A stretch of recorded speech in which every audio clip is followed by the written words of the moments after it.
saya punya kesimpulan yang paling indah. Tidak gampang menjadi anggota DPR. Karena judulnya harus amanah. Pertama kali saya jumpa sosok seorang yang sangat luar biasa. Begitu jumpa dengan beliau, saya ditepuk pada saat saya makan di Simpang 3, itu di Tanjung Morawang. Salah satu petinggi partai. Dan sosok ini suatu sosok yang nasional. Saya ditepuk, kalau mau jadi anggota DPR harus terus rajin turun-turun ke masyarakat. Itu salah satu sosoknya adalah yaitu Bang Zulkifli Hasan.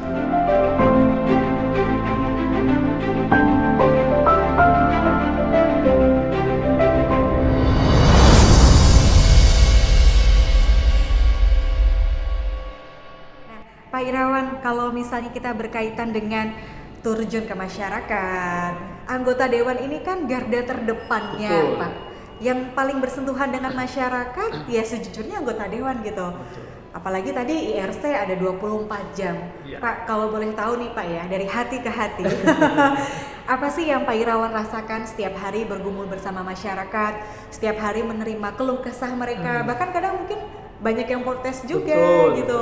Itu gimana rasanya setiap hari begitu, Pak? Ya itu, saya semenjak mengalami satu periode sebagai anggota DPR dan ini merupakan salah satu periode yang kedua.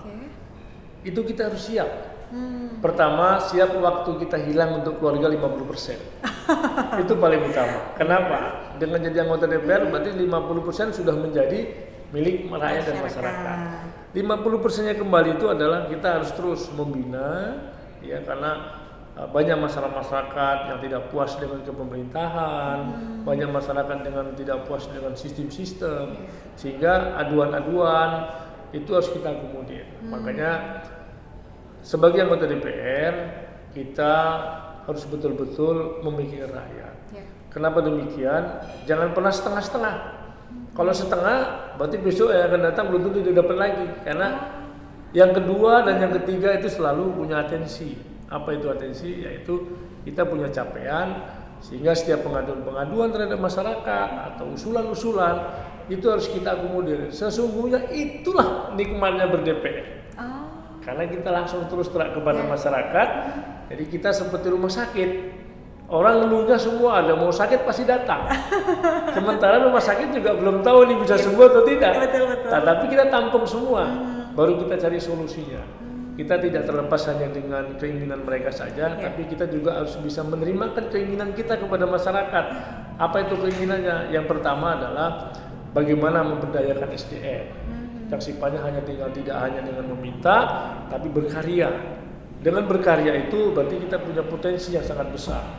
Yang paling pertama adalah kalau saya pribadi tingkatkan SDM, sumber daya manusia itu yang paling penting. Sehingga membangun bangsa ini kita hanya tidak bisa dengan berpangku tangan, dengan mengandalkan data-data, tetapi SDM itu yang perlu kita bangun juga.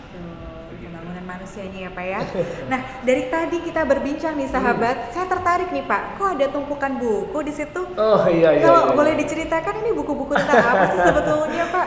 Kayak terpampang dan tebel-tebel, bukan diktat, bukan juga buku apa ini Pak ya? Iya. Ini sesungguhnya sampel ya. Sampel yang tadinya adalah ini satu buku ini mencapai 550 orang. Oh, semacam database. Iya, gitu database. Ya, sehingga ini database ini adalah data pesta. Oh, yang tadi kita singgung ya Pak ya. Setiap yang mau pesta itu harus ada di buku ini. Wow. Nah, itu makanya tadi saya bilang IRC itu yang setiap pesta itu dia harus tercatur, didaftarkan dulu, baru kita bisa keluarkan apa yang menjadi untuk pesta itu sendiri. Sehingga ini database sekarang kita ini insya Allah dengan data terakhir itu sekitar 12.700-an. Waduh, luar biasa sekali. Walaupun sekarang sudah nggak jadi DPR lagi, masih jadi DPR, belum ada permainan lagi. Ini yang masyarakat datang itu langsung terus lagi nih. Terus ikut bertambah mendaftar. gitu ya Pak ya? Yang dulunya tadinya nggak milih Pak Irawan, dia tobat nih. Insya Allah memilih tokoh yang benar karena gitu ya. saya bilang Pak, ternyata betul Bapak. Karena dulu waktu saya buat ini, dulu tidak sangka orang, mana mungkin mau berapa Pak Irawan untuk pesta bisa menghadapi. Tapi ternyata dengan sistem yang sudah kita buat dan dengan kajian yang cukup matang, ini bisa kita cover. Artinya masyarakat asal mau pesta tetap bisa kita layani dengan baik, karena semua itu kita punya perlengkapan yang cukup sehingga masyarakat nggak perlu kecewa lagi. Aduh, ini sebetulnya menarik sekali loh Pak, karena jujur ya Pak, saya baru kali ini menemukan program semacam ini. Biasanya kan tentang kesehatan, tentang pendidikan gitu. Ternyata pesta itu juga sebuah hal yang sangat sakral juga dalam sebuah keluarga, dan ternyata ada loh anggota dewan yang membuat program semacam ini, dan wah, ini harus dicontoh sih untuk daerah yang lainnya. Sayang ya Pak, saya nggak tinggal di Deli Serdang. Kalau enggak, saya pasti udah daftar nih Pak. Oh, pasti kita kasih gratis semua. Oh, saya gratis ya Pak ya. Jadi untuk sahabat yang mungkin ada di daerah Deli Serdang, jangan lupa ya langsung berkunjung ke IRC ya Pak ya, Irawan Center. Dapatkan diskonnya, jangan lupa pilih Pak Irawan lagi ya. Insyaallah, sip. Nah Pak Irawan, kalau misalnya kita ngobrolin partai politik nih kan, saat ini kan Pak Irawan sebagai ketua POK di DPD PAN Deli Serdang. Tapi nih Pak, konon katanya saya dengar kabar-kabar kayaknya mau maju menjadi orang nomor 1 nih Pak. Katanya akan melangkah untuk yang lebih baik lagi, untuk bisa memberikan lebih banyak manfaat lagi. Gimana Pak? Benar nggak nih Pak kalau misalnya Bapak ingin maju menjadi ketua DPD PAN Deli Serdang? Iya. Ini sesungguhnya ini kan hal yang bukan gampang. Iya. Menjadi pemimpin itu cukup sangat sulit sesungguhnya, karena kita selama ini juga sudah menjadi amanah masyarakat. Kita kan sekarang pemimpin masyarakat ini, jadi anggota DPR, sehingga kita juga nggak bisa lepas dari kepartian kita. Jadi sesungguhnya kita gedein dulu rumah. Kalau rumah kita sudah besar, artinya berarti isinya tinggal ngisi. Nah, artinya dengan rumah itu, dengan tanda kutip bahwasanya DPD itu harus dibenerin. Kenapa? Ini kajiannya adalah DPD itu rumah kita. Jadi rumah itu harus kita besarin sehingga baru apa yang kita masukkan di dalamnya. Soal masalah capaian anggota ketua DPD PAN untuk Deli Serdang, ini saya rasa siapa saja boleh berhak untuk maju dalam acuan itu, tetapi dengan tanda kutip tidak bisa main-main. Harus punya potensi yang betul-betul bisa membawa Kabupaten Deli Serdang, karena Kabupaten Deli Serdang itu adalah sorot mata dunia. Dilihat dari posisi daripada Kuala Namu internasional yang ada sekarang di Deli Serdang, itu merupakan salah satu wajah dunia untuk masuk ke Deli Serdang atau ke Indonesia. Oleh karena itu, siapapun yang layak dalam memimpin ketua DPD PAN Kabupaten Deli Serdang, siapa saja boleh, yang penting dia punya potensi yang tinggi dan memang betul menjunjung tinggi apa itu makna daripada ketua DPD yang bukan hanya ujuk-ujuk. Nah, ini ujuk-ujuk nih, hanya membagikan diri sendiri. Yang terpenting adalah kita pikirkan adalah partai kita, bagaimana potensi kita sehingga partai kita ini bisa lebih besar, khususnya di Kabupaten Deli Serdang harus punya capaian minimal 2 digit. Wah, 2 digit. Karena kan selama ini 4 kursi nih tinggal. Jadi mudah-mudahan siapa pemimpin ke depan harus punya delegasinya bahwasanya harus 2 digit. Berarti acuannya adalah menjadi pimpinan atau ketua DPRD Kabupaten Deli Serdang. Insya Allah kita doakan bersama ya Pak Irawan ya. Nah Pak, selain aktif di Partai Amanat Nasional nih Pak, ternyata kan Pak Irawan juga sekarang ini ketua di Puja Kesuma. Apa tadi Pak kepanjangannya? Putra Jawa Keturunan Sumatera. Putra Jawa Keturunan Sumatera. Ini kayak paguyuban gitu ya Pak ya. Nah, dengar-dengar nih Pak, Bapak ini dimandatkan atau dipercaya menjadi tim 5. Bahasanya ngeri sekali nih Pak. Tim 5 ini apa? Kalau kata orang Medan, ngeri kali. Iya, sesungguhnya karena kita pun nggak paham juga, ujuk-ujuk bahasanya itu sudah sampai mandat kepada saya. Tim 5 di Puja Kusuma itu artinya mandat itu keluar dari saya. Yang pertama adalah Puja Kusuma ini kan luas, Pak. Luas di Sumatera Utara itu ada beberapa kabupaten, sehingga ini harus mencuap semua PD-PD. Yaitu di kabupaten masing-masing itu sudah terbentuk. Sehingga untuk pemercepatan ini dibentuklah tim. Kebetulan saya kan PD-nya di Kabupaten Deli Serdang. Saya diberikan amanah yang bagi saya ini amalnya berat, tetapi nikmat juga nih. Berat tapi nikmat ya Pak. Menambah capaian untuk keluar. Karena sekarang yang kita lakukan adalah konsolidasi terhadap semua PD-PD yang sudah diadakan SK-nya. Oleh karena itu, di dalam tim ini saya diberi mandat kepada Presiden Joko Susilo dan juga Ketua Wilayah Bapak Santoso yang sekarang juga sudah masih menjabat dia sebagai anggota DPRD Sumatera Utara. Oleh karena itu, melalui proses yang sangat rumit, itu keluarlah mandat untuk saya, sehingga saya harus membentuk tim 5. Artinya tim 5 itu adalah untuk mempercepatan juga semua pilkada yang ada di seluruh Sumatera Utara pada saat yang akan datang ini, termasuk konsolidasi mempercepatan pembentukan PD-PD yang ada Pujakusuma di semua kabupaten-kabupaten. Itu yang terjadi. Luar biasa sekali, ternyata amanahnya cukup banyak ya Wah, Pak ya. wah sekali nih. Tapi meskipun dengan amanah yang sangat banyak, kerja yang mungkin tiada hentinya ya Pak, 24 jam aktif. Tapi Pak Irawan pernah nggak sih Pak merasa kayak saya udahan deh jadi anggota dewan gitu, atau kayak saya harus lebih banyak lagi berbuat gitu? Iya, sesungguhnya kalau kita sudah melangkah ke dunia politik, artinya kita sudah bismillah. Bismillah itu jangan pernah mundur sedikit pun atau menoleh sedikit pun karena sudah mencapai amanat dan dukungan masyarakat. Maju dan maju terus sehingga kita punya potensi dalam hidup ini, yaitu dalam Al-Quran salah satunya adalah orang yang bisa berbuat banyak kepada orang lain atau orang yang bisa bermanfaat untuk orang lain, itu adalah orang yang terbaik.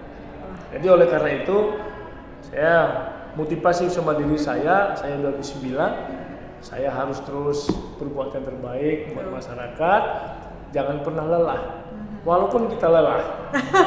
Jadi wajah itu harus smile terus. Walaupun kita dalam hati udah remuk. Kenapa? Senyum tetap harus dipasang ya Pak ya. Karena kita tidak boleh melihat amanat yang sudah diberikan oleh masyarakat, mandat sebagai anggota DPR, di wajahnya terlalu cemberut. Nanti kan bertanya-tanya ini ada apa. Dan kita tidak boleh menimbulkan wajah yang cemberut, walaupun kita hancur dam, tapi wajah itu tetap harus smile. Tuh, setidaknya itu adalah salah satu cara menenangkan masyarakat yang mendukung kita, sekali. yang melangkah bersama kita, ya Pak Irawan ya. Nah, Pak Irawan, sebelum kita mengakhiri perbincangan ini Pak Irawan, kira-kira ada pesan apa sih yang Pak Irawan ingin sampaikan, baik bagi para kader di partai politik atau mungkin bagi masyarakat di Deli Serdang ataupun di Indonesia secara keseluruhan? Ya, saya rasa kalaupun pesan dan kesan yang harus kita lakukan, yang pertama, saya jangan pernah satu kalimat terucap kalimat atau membuat kita sakit hati kepada kedua orang tua. Itu kunci yang paling utama.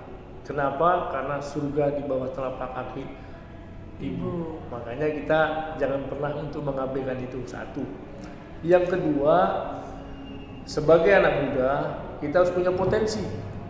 Jangan pernah menyerah. Pertama gagal, dua kali gagal terus. Sehingga motivasi itu menjadi acuan pembelajaran buat diri kita.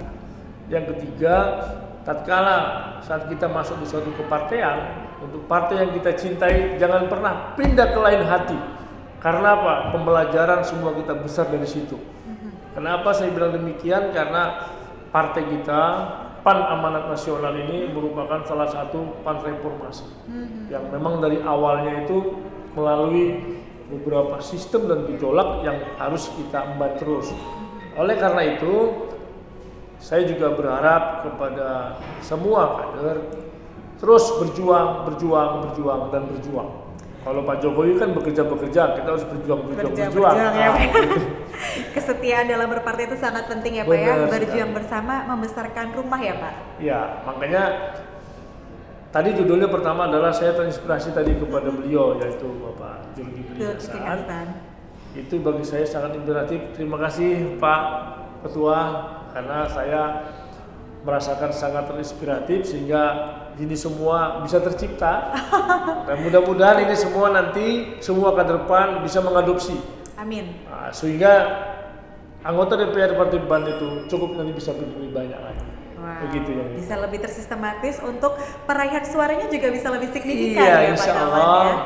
capaian 3 besar itu tidak ada tidak kata mungkin. Selagi kita bekerja keras dan bekerja terus, sehingga potensi itu bisa kita capai dengan baik. Amin. Nah, Pak Irawan, tadi kan sudah harapannya untuk kader, untuk masyarakat luas. Nah, kita ingin mendapatkan wejangan juga nih Pak, wejangan untuk suara amanat rakyat. Kita ini kan sedang membuat sebuah media untuk menyuarakan pesan-pesan dari rakyat, dan kita juga ingin memperlihatkan kepada rakyat ini loh sosok-sosok yang diwakili oleh mereka gitu kan. Jadi apa sih Pak pesan dan kesan dari Pak Irawan untuk kami dari Suara Amanat Rakyat? Iya, saya rasa ini sangat berkesan. Kenapa? Suara Amanat Rakyat ini salah satu suatu media yang bisa membuka corong mata dunia, sehingga bisa memberikan pesan kepada seluruh elemen, terkhusus kepada Partai PAN yang ada di Indonesia. Ini merupakan salah satu yang paling terbaik bagi saya, sehingga bisa menyampaikan pesan-pesan apa yang selama ini tidak mendapatkan. Artinya tertutup secara media. Sekarang Suara Rakyat ini sudah ada. Jadi bentuklah terus kemana-mana, sehingga semua motivasi-motivasi yang ada, yang terpendam oleh semua anggota DPR mungkin yang ada di Indonesia, ini bisa diakomodir. Sehingga bisa capaian-capaian, mungkin saya ini hanya mungkin sebagian kecil yang ada, namun sebagian besar lagi di depan saya rasa masih banyak lagi trik, sistem, atau bagaimana cara yang lebih memudahkan mencari suara. Ini kalau menurut saya ini yang sederhana saja. Oleh karena itu, ya mudah-mudahan dengan media ini, saya juga berharap teruslah kembangkan Suara Amanat Rakyat ini, sehingga ini bisa berfungsi dan bermanfaat untuk orang banyak. Nah, itu saja. Terima kasih banyak Pak Irawan. Sama-sama. Nah, sahabat, itu tadi adalah obrolan kita bersama Bapak Insinyur Irawan MAP. Beliau adalah anggota DPRD Kabupaten Deli Serdang periode 2019 hingga 2024 ya Pak ya. Terima kasih Pak atas waktunya dan kesempatannya. Semoga ada hikmah, ada motivasi yang bisa didapat oleh sahabat semuanya dari hasil perbincangan kita malam hari ini ya Pak ya. Dan sebelum berpamitan, kita ingin ingatkan lagi nih Pak, untuk sahabat semua yang ada di rumah, jangan lupa ya untuk menonton hasil obrolan kita di Suara Amanat Rakyat. Jangan lupa untuk diklik like, share, subscribe, dan juga komennya ya. Dan akhir kata kami mengucapkan terima kasih Pak. Saya Tia Molina dari Suara Amanat Rakyat mengucapkan terima kasih banyak. Sukses selalu untuk Pak Irawan. Sama-sama. Assalamualaikum. Waalaikumsalam. Nah sahabat, sampai jumpa di lain kesempatan ya. Dah.